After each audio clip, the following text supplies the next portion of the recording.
And back to St. Louis we go. This is Chris. Thank you for calling, sir. You're next on the Rush Limbaugh program. Hi. Good afternoon, Rush. I guess it's good, if you want to call it that. I'm from St. Louis, born and raised all my life. Recently moved north into the country because of all the things that are going on. I am an alum of Mizzou. I have had it. The media today here in St. Louis, as I was listening in the morning, a lot of reporters were down there, which after the whole charade went on, they were able to try to get some interviews. The kid that was doing the hunger strike, he couldn't give a reason why he was doing it. And nobody even really knows if he was doing it. And for Gary Pinkel to go out there with the team and to do this is a sham. It's ridiculous. If they were... Now, wait a minute about Pinkel. Pinkel... I've met Pinkel one time. He wouldn't remember. It was at Nebraska. In fact, I was at a Mizzou-Nebraska game. In fact, you know, Missouri's my home state, and there was a Missouri student following me all over that stadium shouting insults, and they finally had to kick him out of the place. He wouldn't stop shouting insults at me. My home state. Talk about feeling unsafe. Pinkel, back to Pinkel. Problem with him, if he doesn't join his players in this, they won't play for him. I agree. He can't recruit if he doesn't express solidarity with them. He loses them. He's almost between a rock and a hard place. Now, I don't know what his personal feelings on this are, whether he's with them or not, but he had no choice but to be with them. That's why it's kind of, you have to admit that involving the football team in this pretty brilliant stroke on the part of these rabble-rousers. I agree. Now, a couple more things. I was a lifelong Democrat up until 5-6 years ago. All right, I will be the first to admit I did vote for Obama on his first term, like an idiot. Welcome home. So, yes, I'm conservative now, really conservative. The race tensions in the United States of America were never like this until he got into office, and he is just eating this alive and salivating at his mouth, and he's the real problem. The whole thing is these kids don't even know what they're protesting about. I mean, it's just so frustrating, and he is divided. I'm going to tell you right now, St. Louis has become a very divided city now as far as race is. It is. I mean, he's ruined this country. I'm 42. I have 2 little girls, and we literally moved 75 miles north of St. Louis into the country, bought a couple acres of land, because I don't want them growing up in it's sad to say. I understand. It really is.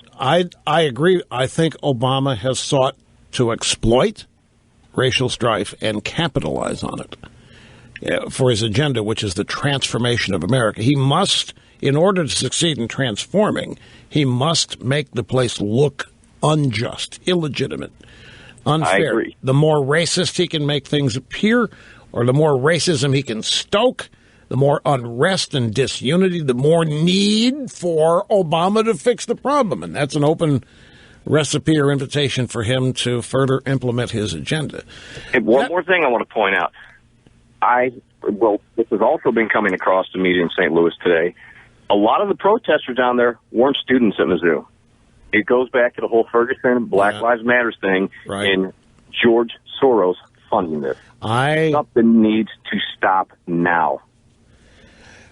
Well, I totally agree that a lot of the protesters are bought and paid for members of a rent-a mob. But I want to go back to something you said a moment ago. That you don't even know what they're protesting. They don't. Well, in terms of specifics, I think you're right. I think most of these children, which is what they are, and they're acting more and more childlike every day. Yeah, I think they're being manipulated by the very people you're talking about, Soros and his professional protesters and motivators who are ginning up the hatred and so forth. On the other hand, though, I have to be honest, I think a whole lot of people in this country, Chris, are scared for the future. All walks of life, because of the state of the economy, because of what you just said, the disunity, the strife. There used to be, we've always had divisions and we've always had disagreements, but there's the lines that are dividing us have gotten wider and bigger and more pronounced. And it all just doesn't feel right to a lot of people. People who have lost their jobs fear they're never going to find another one that pays them what they were earning. People who have jobs fear they're going to lose theirs. People fear they're going to lose their health care and not be able to afford it. People fear this. And this is on purpose, because when you have this kind of fear, and these students are illustrating it, when you have this kind of fear, where do you turn to? You turn to the biggest source of money you can find. In this case, it's the government. You turn to the biggest source of power you can find. You don't turn inward and rely on yourself because you think it doesn't matter. These kids have been told the deck's stacked against them. They got no chance because of racism or bigotry or what have you. Other people don't think that they've got a fair shake because of whatever this or that. But whatever it is, people know that things are not right. Something just doesn't feel right. This is not the way the country deals with problems. It's not the way we've always solved problems. The whole idea of the American dream now being in decline, I mean, this unsettles people. The students are unsettled and frightened and scared, they say, I think, over ridiculous things that are largely made up. But it doesn't mask the fact that there is an unsettledness that's spread over many people in this country. I do agree with that. I just think that it's just so frustrating to watch this happen over and over. It's like every week something is going on. And there's 4 instances that did happen at Mizzou over the last couple of years. One with the feces swastika in the bathroom. The one with the drunk frat guy getting up on stage saying the M-word. He was expelled the next day. Right. The president did take care of that guy. And the cotton balls. But when you ask, like, I'm going to go back, if you can probably Google it and find a video of the kid that was doing the so-called hunger strike, he couldn't give a reason why he was doing it. Well, if you look at their demands, if you look at the list of grievances, there aren't any specifics in those either. No, it's ridiculous. You want him to go up and say he has white privilege? Where does this come from? What